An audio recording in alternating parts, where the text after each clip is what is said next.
Jumpa lagi teman-teman. Semua sehat ya. Saya hari ini akan berbicara mengenai update tentang vitamin D3. Kenapa update? Karena terakhir saya bicara tentang vitamin D3 sudah lama ya. Mungkin tahun lalu saya pertama kali bicara mengenai vitamin D3 adalah bulan Februari 2020. Ya, sudah setahun ya. Dan selama ini sudah banyak bahan ya, update ya. Jadi ada pertanyaan dari pasien, karena pasien ini bingung melihat bermacam regimen dari dokter yang berbeda-beda untuk meningkatkan imunitas tubuh kita terhadap COVID-19. Itu kan ada macam-macam vitamin. Jadi beda dokter, beda anjuran ya. Ada yang minta vitamin A, ada yang bilang vitamin E.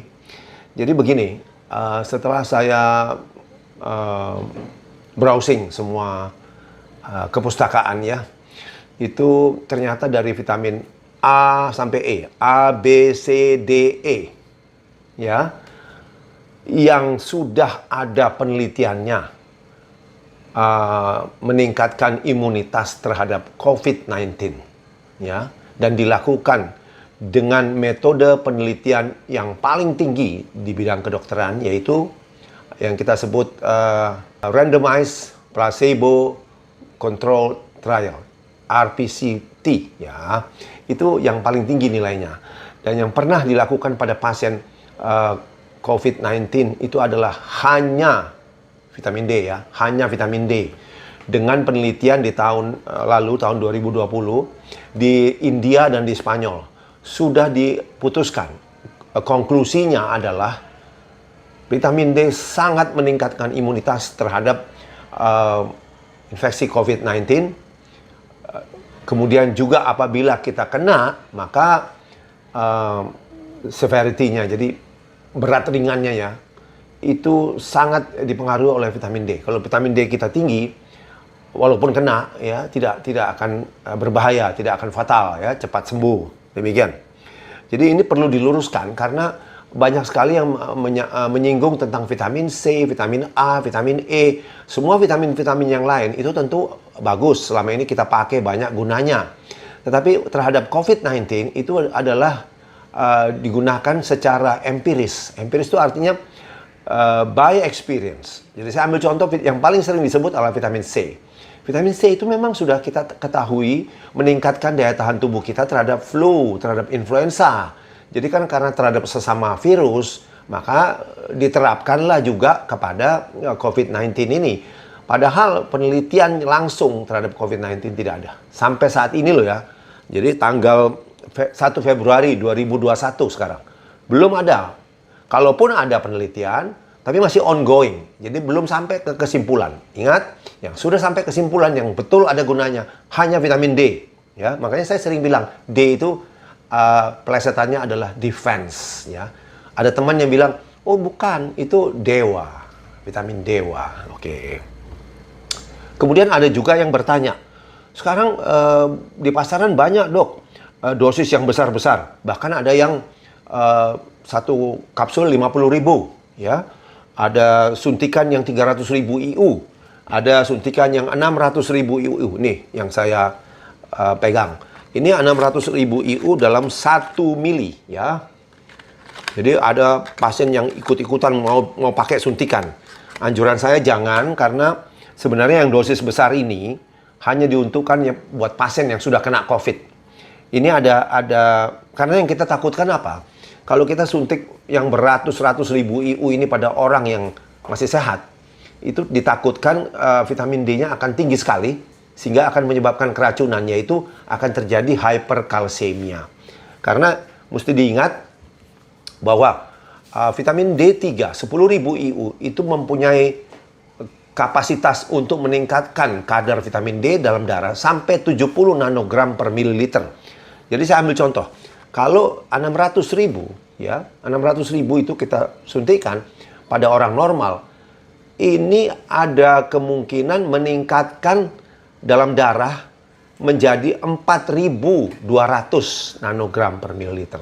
pasti keracunan sudah. Karena batas keracunan itu kan 300 ya, 300 nanogram per mililiter. Tetapi kenapa ini bisa disuntikkan pada orang-orang yang sakit? Ternyata sudah ada pasien yang awalnya dia 30 dalam darah 30 nanogram per mililiter vitamin D-nya. Kemudian disuntikkan ini sekali 600.000 IU yang bisa menaikkan sampai ribuan nanogram per mililiter.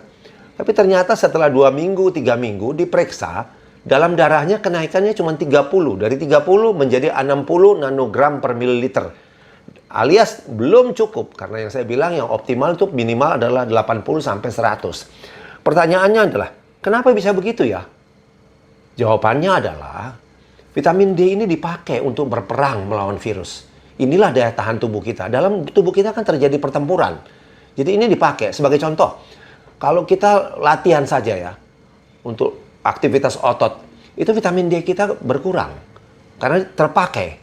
Apalagi ini berperang melawan virus. Jadi sangat terpakai, makanya bisalah dipakai ratusan ribu IU tanpa khawatir adanya kelebihan atau keracunan. Ya. Dan juga ada pasien yang bereaksi begini. Saya COVID-nya sudah negatif. COVID sudah negatif, antibodi saya tinggi, imunoglobulin IgG itu tinggi. Nah, padahal dicek vitamin D-nya cuma 40-an, tapi IgG-nya bagus. Jawabannya adalah untuk berperang, bertempur melawan virus COVID-19 itu dibutuhkan vitamin D sudah.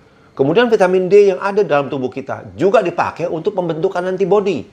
Jadi kalau antibodinya sudah tinggi, itu memerlukan banyak vitamin D. Ya. Kemudian ada salah satu lagi yang sebenarnya susah dibantah lah. Ini keluarga dekat saya. Jadi suami istri berlibur akhir tahun ke Bali. Ya. Si suami kena COVID positif, istrinya negatif. Kenapa bisa begitu? Padahal mereka tinggal tidur bersama ya. Ternyata si suami kadar vitamin D-nya cuma 70 nanogram per mililiter. Ingat ya, kalau orang bilang 70 udah bagus, cukup. Tapi secara kriteria dari Vitamin D Council USA, itu yang bagus itu adalah 80 sampai 100. Jadi suaminya 70 cuma. Tetapi si istri yang 117 negatif. Jadi bandingkan, suami 70 nanogram per mililiter COVID positif, istri kadar vitamin D 117 nanogram per mililiter COVID negatif. Jadi hal ini sudah menyatakan bahwa vitamin D itu sangat berpengaruh ya. Kemudian saudara saya ini sekarang sudah berangsur sembuh dan dia dari COVID positif sudah negatif. Dan pada saat pemeriksaan, karena diberikan dosis tinggi ya, pengobatannya itu adalah 50.000 IU per hari selama 2 minggu. Kemudian setelah dia negatif, kita cek lagi vitamin D-nya dalam darah, yaitu kadar darahnya 200 nanogram per mililiter. Ini juga ikut saya sebutkan karena tentu kalau orang lain atau dokter lain melihat ini akan panik. Waduh, keracunan, ya toh? Karena memang kita tulis keracunan itu hati-hati kalau sudah di atas 150. Tetapi sebenarnya keracunan itu terjadi kalau kadar darah itu mencapai 300. Jadi untuk menjaga supaya ada safety margin yang cukup, maka diputuskanlah bersama secara arbitrary bahwa batas keracunan itu 150. Padahal yang betul adalah 300 ya, adalah 300 nanogram per mililiter. Dan saudara saya ini yang 200 sehat-sehat saja, itu tidak ada keluhan apa-apa ya. Jadi pertanyaan juga, dia saya berikan 50.000 kan, 50.000 per hari. Kalau 50.000 per hari itu teoritis dalam darahnya bisa naik sampai menjadi 350 nanogram per mililiter. Ternyata kenyataannya dalam darahnya cuma 200. Kenapa nggak 350? Karena vitamin D-nya sekali lagi dipakai untuk bertempur, berperang melawan COVID-19. Nah, setelah dia negatif, maka dosis 50.000 itu kita turunkan perlahan-lahan supaya nanti kadar darahnya cukup sekitar 100-an. Demikian update dari saya, semoga ini ada manfaatnya. Karena update ini susah untuk dibantah, karena ini adalah pengalaman langsung dari pasien. Ya, Banyak terima kasih atas perhatian, moga-moga bermanfaat. Sampai jumpa di lain kesempatan.